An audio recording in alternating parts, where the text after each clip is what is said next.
You are listening to the Holistic Life Navigation Podcast. I am your host, Luis Mojica. I'm a holistic therapist, and my goal is to teach people how to find safety in themselves. I use nutrition, herbalism, self-inquiry, and somatic therapy to heal the body and mind of trauma. I have learned that each and every one of us has the ability to heal, to love, and to access all of the answers we're looking for. To do this, we first need to learn how to listen to our bodies and understand our minds. Let us begin. So my guest on today's show is David Berger. He is a somatic psychologist, a physical therapist, and a body worker. In addition to this, he was one of my teachers when I was studying somatic therapy. And one thing I gained from him was the subtle shifts to look for and feel for in the body. He's very good at that detail and resonating with the client in front of him and actually feeling it in his own body through a kind of somatic empathy. So I wanted to have him on the show just to talk about the physiology of trauma. And as you'll hear shortly, we spoke about chronic pain, and we spoke about how chronic pain can even be a threat to the body, rather, I should say, perceived as a threat to the body. And he gives plenty of examples of this. But for all of you listening, one thing he spoke about several times was interrupting. And I found that to be a really important word because when we have pain, let's say in our knees, let's say your left knee is in a lot of pain, your nature is going to be to constrict around the pain. And then because you're constricting around the pain, your other knee makes up for it. And then your hips, then your lower back, your spine, your shoulders, your jaw, everything starts making up for it. As those different parts of the body make up for it, they are sending these signals to the brain that something's wrong, because the body is getting a bit physically disoriented. And that something's wrong creates more constriction. And this is how chronic pain builds through the years.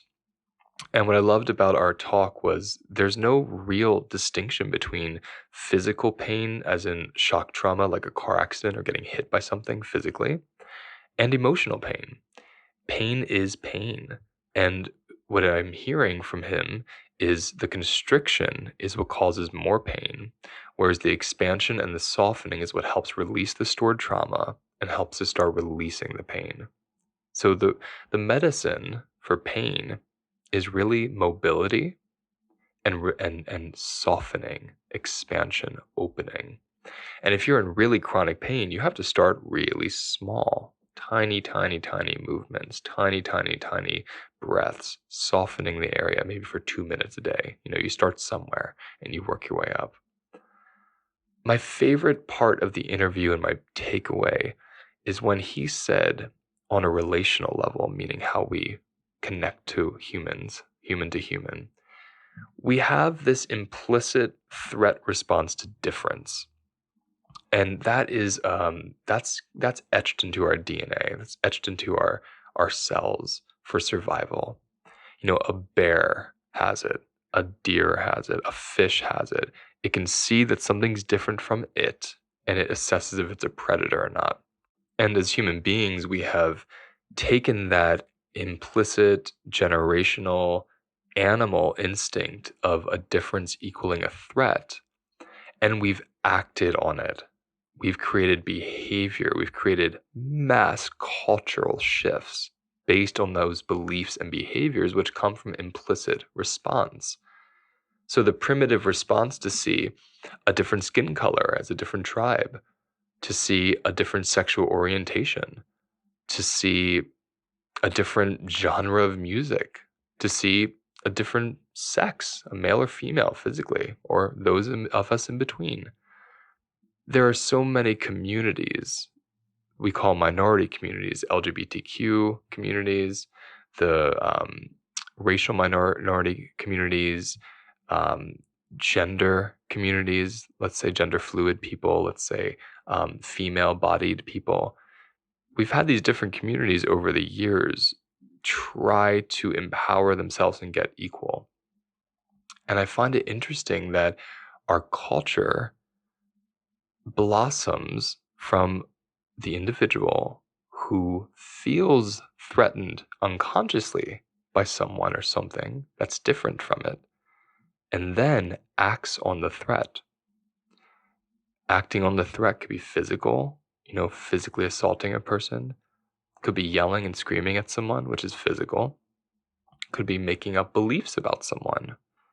Either way, we've seen this in our own country, how divided we've become because we act on a threatening belief system. So what David said that I found so beautiful is the real practice to have is to become so embodied that you can feel when that implicit threat is turned on and you can interrupt it, meaning you experience it and then you kind of gently hush it back to a place of being calm, like you would a child putting them back to bed after a nightmare, so that we don't react, so that we don't create a behavioral response to something implicit. The way I like to put it is our human self, which is really our spirit, our consciousness, our soul. We are inhabiting these earthly animal bodies, and these bodies are programmed for survival. So their job is to keep us alive, to look for threat. What we have to do as humans, the same way we are trying to take care of our planet, we have to take care of our bodies and look out for when our bodies are experiencing threat and help the body understand you're safe. You don't have to react. You don't have to behave in response to this. Let's inquire. And I'll use David's word in this interview. Let's use trauma response as an invitation so that we can really get the gift of trauma and the gift of being embodied. And then we can connect without fear. We can really just connect with love and safety. My guest today is David Berger. He's also one of my teachers, so I'm very honored to have him on. Thank you for coming. You're welcome. Thanks for inviting me. And so the first question I ask everybody, and especially you, I'd like to hear how people's journeys brought them to work with trauma specifically. And you started with the body. So I'm just curious if you could tell us how you found your way to mental health and trauma healing. Sure. I'd be happy to. My initial entry into healing professions is as a physical therapist. So I went to graduate school at Stanford in physical therapy. And it really set a foundation to understand the body vis-a-vis the medical approach to healing, to fixing, to changing how somebody is. And the first, but I was always very interested in what later became titled alternative therapies, body work, complementary therapies, etc. And this is some 40 years ago. My first work, professional work, was in major rehab centers. I was working a lot with people with major traumatic brain injury, spinal cord injury, etc. I did a lot of work in pediatrics as well. And after that work, I migrated toward working in pediatrics, acute care here back out in California. I had moved away for the other. And also opened the doors on studying body work and alternative therapies, and I'll study a number of different kinds of body work, which led my practice to shift to working with people with chronic pain. And after several years of that, decided to go back to school in psychology. So for a second graduate degree in psychology with a specialty in somatic psychology, or body-oriented psychotherapy. And during that program, so in that kind of program, you are learning all the typical material in a graduate program in psych, but then also in the field of somatics, or body-oriented psych, and the bridging between the two. So really, that's what the field of somatics is. And during that program, I learned many, many things, including material about trauma, which was, so that was 20 years ago, the work of Peter Levine, who developed somatic experiencing, and realized that all the years prior, I'd been working in this field of trauma, but understanding it from really a structural medical perspective, which is what trauma is from that model. But trauma, as we know it now, and Dr. Levine is a major contributor to understanding trauma as a nervous system imbalance or dysregularity. So from that program and from being introduced to him, I steeped myself in the field of trauma as a really as a whole human being, not just the physical structures of the body, whole human being, emotional, physical, spiritual, psychological, etc. And as a nervous system dysregulation is what we call it. And I've been sort of in that route, on this journey since then, since the early '90s, since the early '80s, really bridging these fields of the body, physical medicine, physical therapies, mental health therapies, but really not so much how they relate to each other as different entities, but along a continuum. We have to have a continuum of possibilities and entry routes to help people heal from trauma. And that's why I wanted to speak with you, particularly because I love the holistic viewpoint you take. And you have such a rich background in learning the whole spectrum of it, clinically. And so the first word that called my attention was chronic pain. I'm curious, what was the entry, or I should say not even the entry, but the correlation between chronic pain and trauma for you as you were learning and seeing this with your clients? Yeah. One of the things that happens when someone is physically injured, and so they may go see a physical therapist, a chiropractor, an osteopath, a medical doctor, is that they're in pain and the body's responding. And if they can get fixed quickly with proper treatment, that's great. But if not, then the bracing that accompanies the sensory information from the body saying, wait here, something's wrong. The body needs time, rest. If that doesn't get respected and approached, treated, let's say, in the proper way, then that hold that is put on us physiologically, functionally, structurally, etc., that hold or bracing pattern is not approached properly, then it can translate through a number of different neurological structures in the body, in the brain, in the spinal cord and the brain, that then affect other structures, that then affect others. And our emotional selves are also involved with this, and it can perpetuate.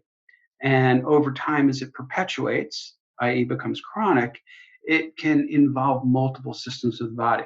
So it might start out as acute physical pain and or emotional pain that does not get consoled, regulated, treated in the proper way, will keep the system agitated, or maybe even a lesser form of agitated, but over time, chronic mild distress, chronic distress, and will eventually affect all systems of the body, or many systems of the body. And that's what becomes chronic pain, migrates into syndromal patterns, etc. So that's interesting. So that's and what you're saying there is chronic pain, physical manifest, and how it then leads to emotional issues and issues in the rest of the body. What about the opposite? What about chronic pain as a manifestation of unconscious trauma, unprocessed trauma? What's that like? Emotional trauma, you mean? Yes. Yes. Oh, absolutely. In fact, chronic physical pain and emotional pain are integrated or registered in the same place in the brain.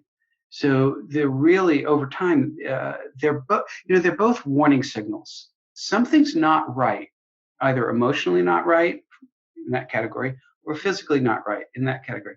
Something's not right and needs attending to.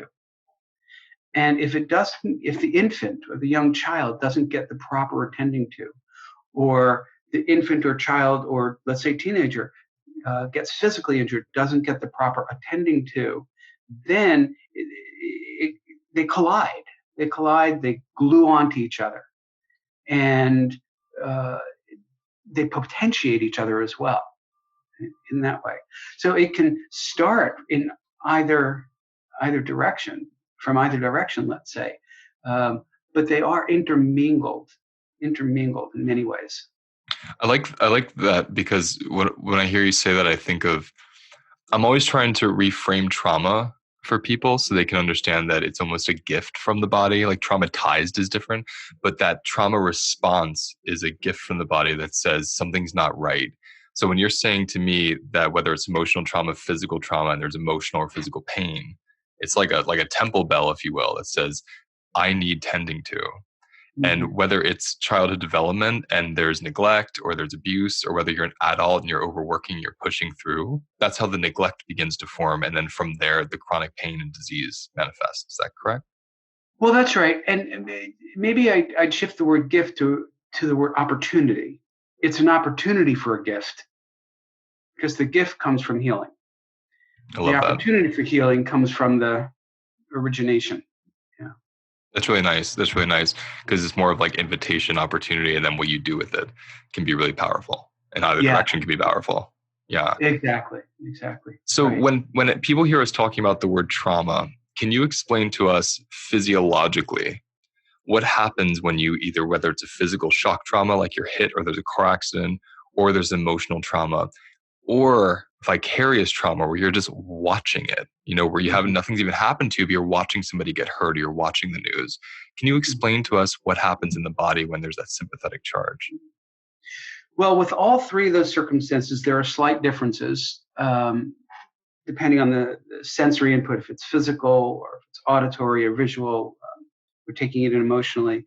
But in essence, what happens is that we have built into us, in our nervous system, the ability to really pay attention, to flee, to fight, to protect ourselves, to protect our young ones, etc.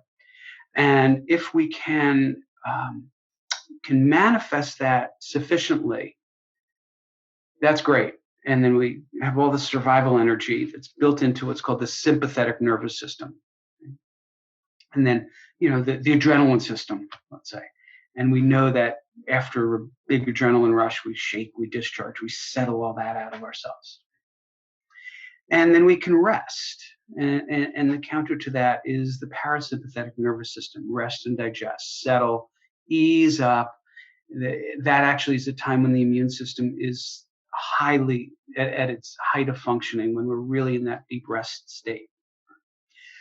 And if those are not um, efficient enough or sufficient enough, or don't have the proper amount of time — by proper I mean physiological time, not time, clock time, physiological time — then we have other avenues available to us neurologically. We can actually — connecting with another human being, tend and befriend, or social engagement does help us calm as well, and can lead to that. But when not, and we're still with this fear and terror in our system, we begin to shut down. We begin to go to collapse. We begin to go to shut down. We're also hardwired for this as well. And what that does is say, we're putting the brakes on here. We're going to make sure, our nervous system is going to make sure that you as a human being is given, takes enough time to settle, to ease, to move toward the next steps of healing. We're hardwired for that. But if we don't come out of that efficiently — and by efficiently what I mean into an environment that supports nurturing, an environment that supports healing, an environment that supports regulation, our ability to, oh, I'm here, I'm alive, I succeeded, I survived. Then we've got this relationship between the sympathetic nervous system and the parasympathetic, which is an easing up or a shutting down completely, that doesn't have the nice flow and balance and ease that it should. Um, and over time, that what we call dysregulation, that imbalance, that finely tuned dance between the two becomes mistuned or misattuned and maintains inside of us. Now we can navigate that. Some people can navigate it really quite well for a long period of time. Some people, when exposed or living in pervasively traumatizing environments, like in poverty or in environment of colorism or environments included in the military or childhood abuse situations, where that chronic distress pattern that perpetuates that imbalanced dance, let's say, between sympathetic and parasympathetic, well, that over time rises to keep us in that misattuned internal dance and relational dance. And even with the person who's navigated it well enough, has had privilege, has had opportunity, but there's been some distressors along the way, even that person over time may hit, to use the metaphor, a last straw on the camel's back, right? We all have a breaking point. It's a question of what's the container that allows for some flexibility or not moving toward that, or a reset, right, before we get to that breaking point. I'm glad you said that part, because I think a lot of people bypass their need to listen to that. How do I say that? I mean, I'm hearing it just simply as regulation. Like when you're talking about the container, they bypass I don't even think they know they have the need because, let's say, of privilege, or because the environment right now is really nice. They think they should be okay. They don't really even think there's something lingering. And this one thing I love about SE so much is when you're sitting in your body in that format, it starts coming and speaking to you in ways you didn't know were there. So when you're not aware that, let's say for those listening who are just becoming aware of that they actually hold trauma in their bodies, Mm-hmm. what are some of the actual physical symptoms of stored trauma that hasn't regulated yet? Oh, there can be numerous symptoms. It could be any kind of physical pain syndrome, chronic pain syndrome. It can be emotional dis-ease. It can be repetitive relational dynamics. It can be hypervigilance, kind of always wondering when, not if. When is the next thing going to happen? It could be difficulty sleeping, difficulty eating, eating disorders, so many different things that, if a comparison might be a domesticated animal, a dog, let's say, right? That is a healthy dog. They have cycles, they have rhythms, and they're able to honor their physiology, can honor their physiological rhythms in that way. They sleep as they need, they sleep well, they perk up, they run, they play, they protect, right? And then they sleep again with the format. Well, human beings should be able to do the same things. In addition to going to work, in addition to this, in addition to that, get anteed up, go into arousal, get anxious even, but then come down from it and let it go. Or maybe not let it go entirely, but oh yes, that still exists and I need to do that. I'm not going to hold my breath. I'm not going to clench my gut. Not going to constrict in my jaw. Yes, I need to do that. And tomorrow morning at 9, I will do that. For example. I have a question about that for you. What's your personal take or philosophy around why, as human beings, like our species, so easily traumatized, especially as we've become more civilized out of even more primitive cultures where there was shaking and chanting and such? Is it a socialized issue because we've become more polite, or I'm curious what your input is around why it's so easy for us to get traumatized versus a wild animal? Well, that's a very big question, somewhat perhaps scientific, somewhat perhaps philosophical, but in part it's going to include generations and generations and generations, transgenerational responses to highly overwhelming, activating circumstances. Right?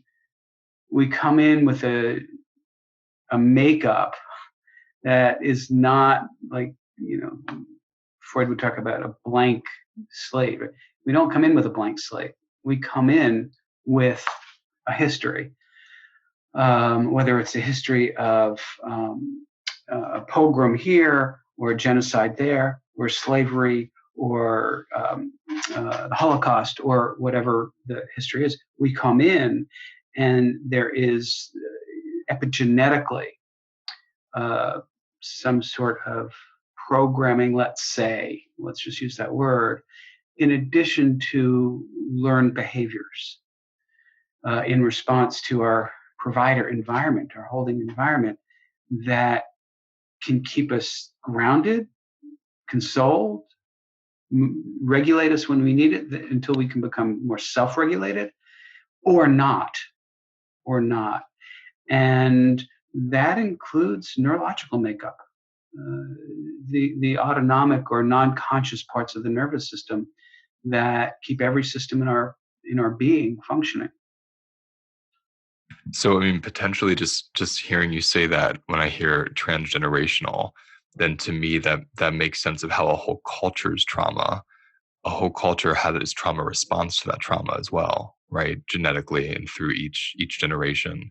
So that's how our societies are really, and cultures are shaped from those ancient wounds in a way that haven't healed. Is that correct? Mm-hmm. Yeah. And transgenerational and ancient healings as well. Mm-hmm.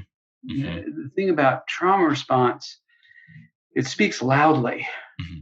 And I think in many ways it speaks more loudly than the healing responses. Because like physical pain, emotional pain, they call loudly, pay attention to me when I'm doing well. And the healing history, the healing experiences are, there. They don't yell as loudly. They don't speak as loudly. That which, speaks loudly, what is it? The squeaky wheel gets the oil, right? Yeah. It's a really beautiful way to put it. I know people listening are going to appreciate that, because it's really easy. It's not. I've worked with so many people who have lived a lifetime of being in a traumatized body and haven't known it, and so they're so used to the adrenaline, they're so used to the sympathetic charge, that their capacity to feel the subtlety of joy or relief, it's so new to them. Mm-hmm. And so they're used to hearing the pain. And this is where my next question comes in. When you're used to hearing the pain, whether it's been decades of hip pain, shoulder pain, GI issues, migraines, whatever it is, trying to make my question simple because I have two. So the first question would be, how does chronic pain re-traumatize or add to trauma as some kind of implicit threat because the body is being attacked, let's say? I'll start with that question. Okay. Well, chronic pain is an internal threat. It's experienced as an internal threat. And so we're responding not just to the past experiences. We may know some of it consciously, cognitively, but we may not. Maybe more procedural memory, implicit memory, and present time pain, and they intermingle. So it can perpetuate a threat response. And it's going to be an incomplete threat response because the template for moving through the whole physiology of it is, nope, going to get stuck. Because if I survived, literally, the most primitive parts of our brain say, if I survived, I did something right. If I did something right, I will do it again.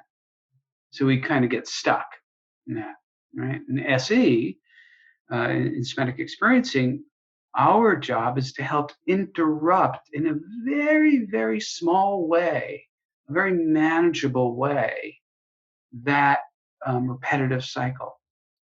And it's got to be really small, because too much change at one time, even toward feeling good, can be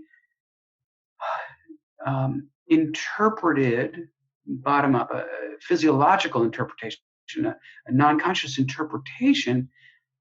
Change that is threatening. Right? So where are we going to go with that? Right? We're going to go right back, re-traumatize. So it's so important that it's done incrementally. Now, how does that relate to, this was part two of that question.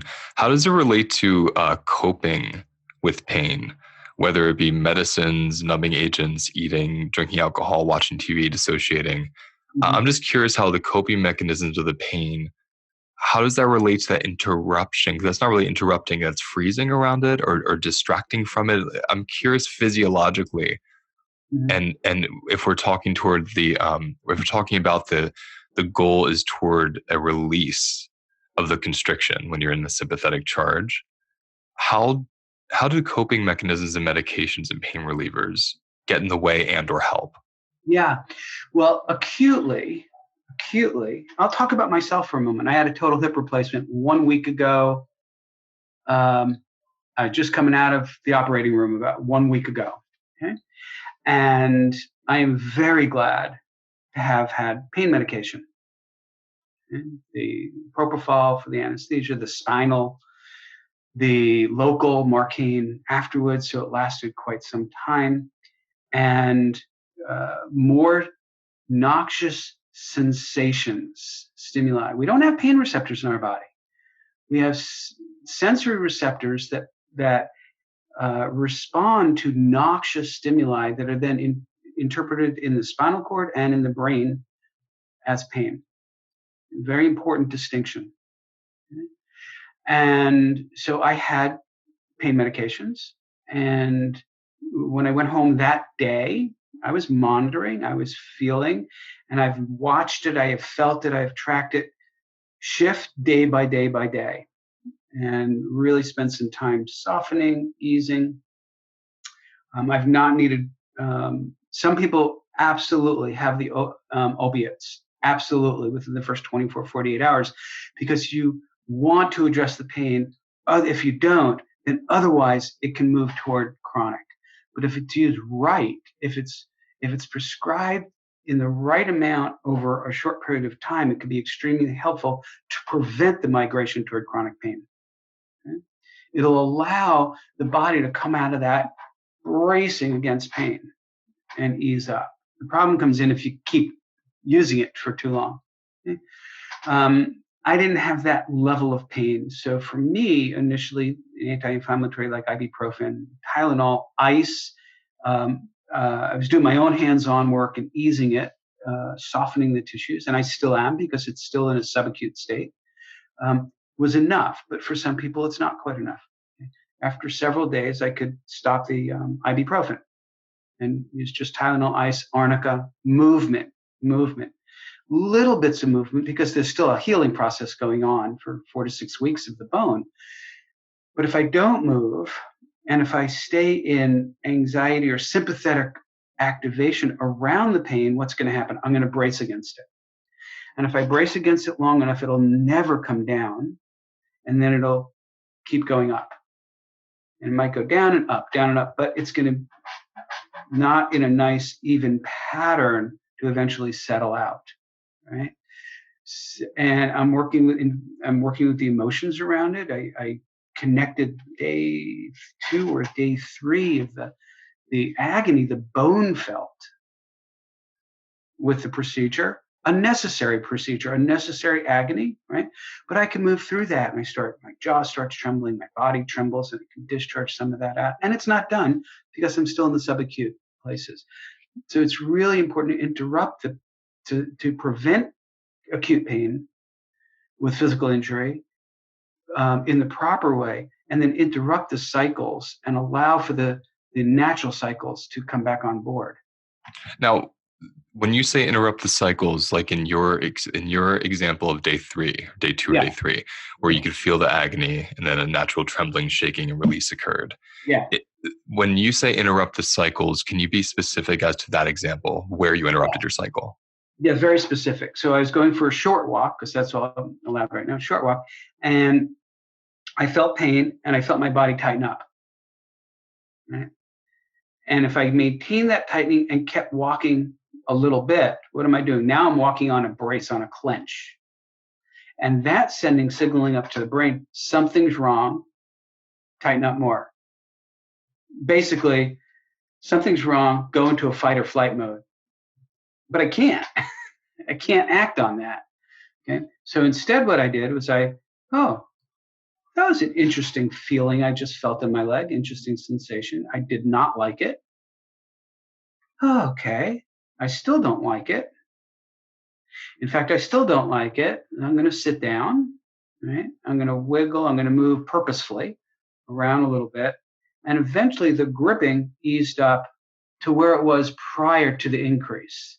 Now, there's a natural amount of gripping happening in day 2, day 3, day 4, day 5, because it's not complete. There's still a physical healing process going on. But the important part of interrupting that cycle, oh, I didn't really like that sensation. And I very purposely called it sensation, not pain. I didn't like that sensation. Soften my tongue. I did VU. You're familiar with VU from the training, this deep vibration sound down in the gut. That sends a more relaxing stimuli to the brain, saying, you can ease up a little bit. So that interrupted the potential for it to get more reified, actually, into a dysregulated pattern. I think it's so helpful for people to hear, because it's almost as if, or maybe not almost, it's as if to me, when we talk about chronic pain, whether it's from shock trauma, something physical that happened to the body, or emotional trauma that manifested, because you said the brain can go to the organs, certain parts of the body, create that tension, which creates the pain, or that part of the body can be hit and it goes to the brain. So it goes back and forth. It's interesting with it because for that pain to really heal, there has to be I guess an expansion or an opening and some kind of mobility, even if it's really subtle, because you're saying like subtle wiggling. And so I'm just wanting people to hear that the medicine, literally, if you're on medicine, or the medicine, is to expand and soften that place where the pain is, so the body isn't feeling threatened by that location anymore.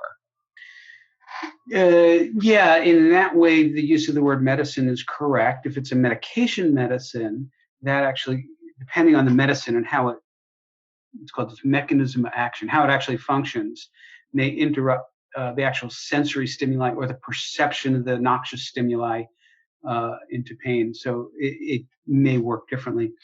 And with emotional pain, the very important interruption that has to happen as well.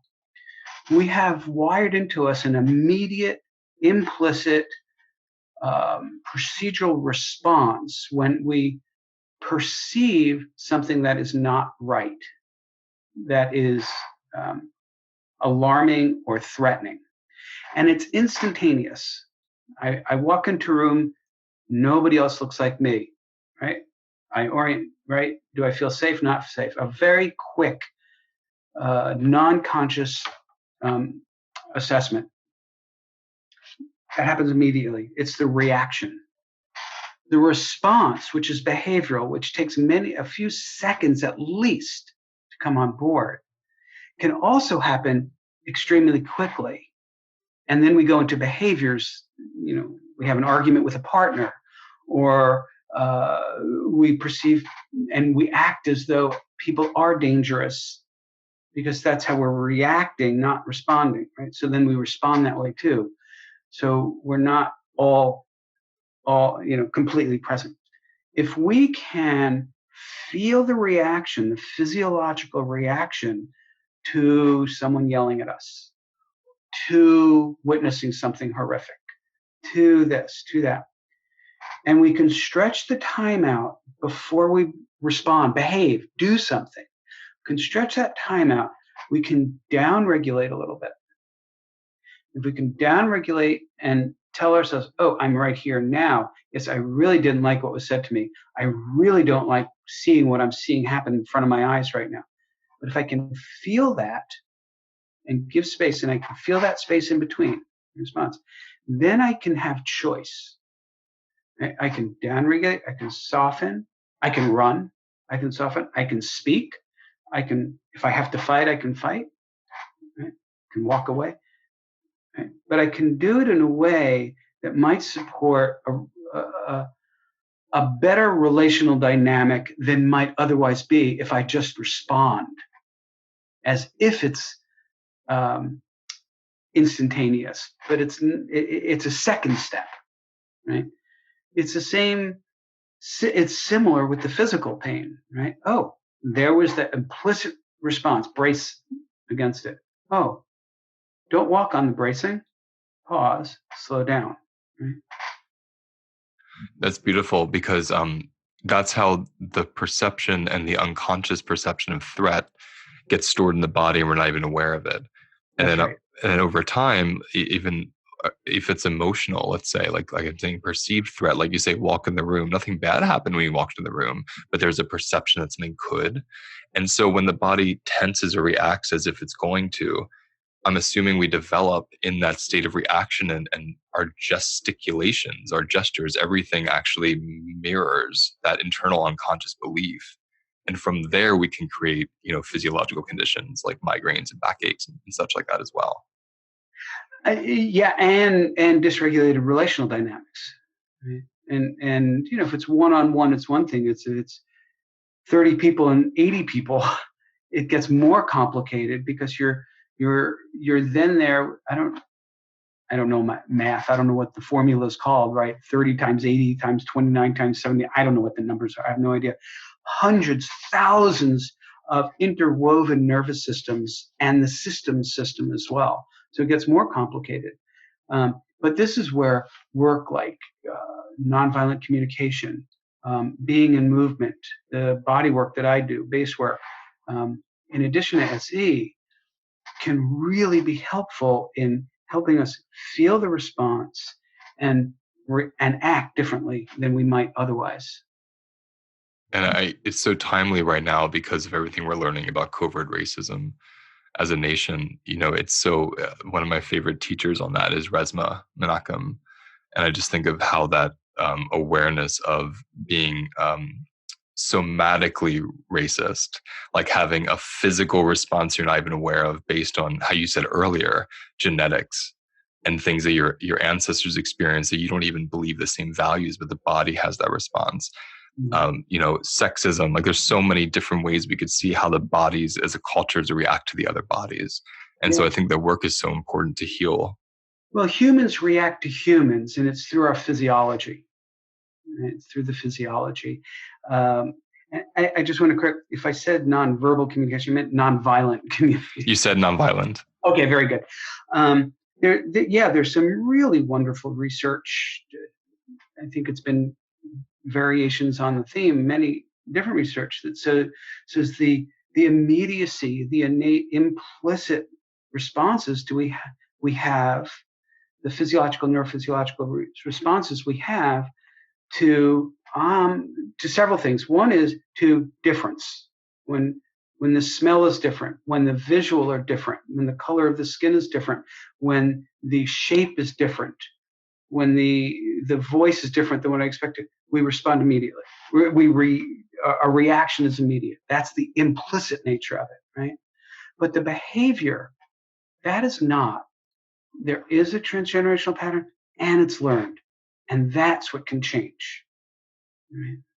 Yeah, there's an author that I was just introduced to, Valerie Kaur, Kaur, and she writes about see no stranger. Can I see other as though I already know other? It's the same concept. Can I stretch time out a little bit, feel my response, and say, who's this human being? There's a question I've put out for years and years and years and years and years. One of the first, second, third, fourth, 100th thing I ask myself with students, with clients, with people, who's this human being I'm with? Right? Can I see a human being as a person, not a stranger, someone I don't know, but someone as I may know them in 5 years from now, without knowing their story, without knowing who they are, right? Human to human. And even though you're saying this, it's so practical and it's rooted in even studies, but it's so spiritual at the same time. It's like if you can just if the spiritual conscious self, whatever we want to call it, can recognize the animal body it's in and kind of understand the two and have an inner connection with itself, we can do this deeper work of seeing the other without that behavior. The implicit response happens, we're aware of it, and we interrupt the behavior. Is that correct? That's right. That's I right. think it's so beautiful. Exactly. I love that. Yeah. Yeah. So we have, I have time for one more question. Sure. Even though I have 100, and I'm trying to think which one to ask. Well, so we can do this again sometime. Yeah, I hope so. So I guess let me think a moment. I think the last thing I would ask is, what's the first step people can take to get really conscious of that implicit response? What's the first step? Feel yourself sitting in the chair right now. Can you feel your body in the chair? What percentage of you is in the chair right now? Soften your tongue. And now notice what happens to the percentage of you that you're aware of sitting in the chair right now. There. You notice how that shifted it. And if we can, doing it it's not that hard. Remembering to do it is hard. If I go into the grocery store, right, these days with masks on and this, and can I soften? Can I feel my feet? Can I decide which head of broccoli I want to buy? Not just pick one up, right? Oh, that person is about 4 feet from me. I think almost 6 feet, because that's what we have to do these days, right? But I'm going to have the intention of 4 feet, even though I'm physically 6 feet. Can I pay attention to me, to my physiology, to my body, and be with other? Thank you. Beautiful. Thank you, David Berger, so much. You're welcome. You're welcome. For more information on Dave and his work, visit daveberger.net. That's Dave, D-A-V-E, Berger, B-E-R-G-E-R.net. On October 10th to October 13th, he's part of a 3-day masterclass with Dr. Peter Levine and Abby Blakesley on chronic pain and syndromes, working with the somatic side of trauma. Feel free to visit his website, daveberger.net, to see all of his offerings.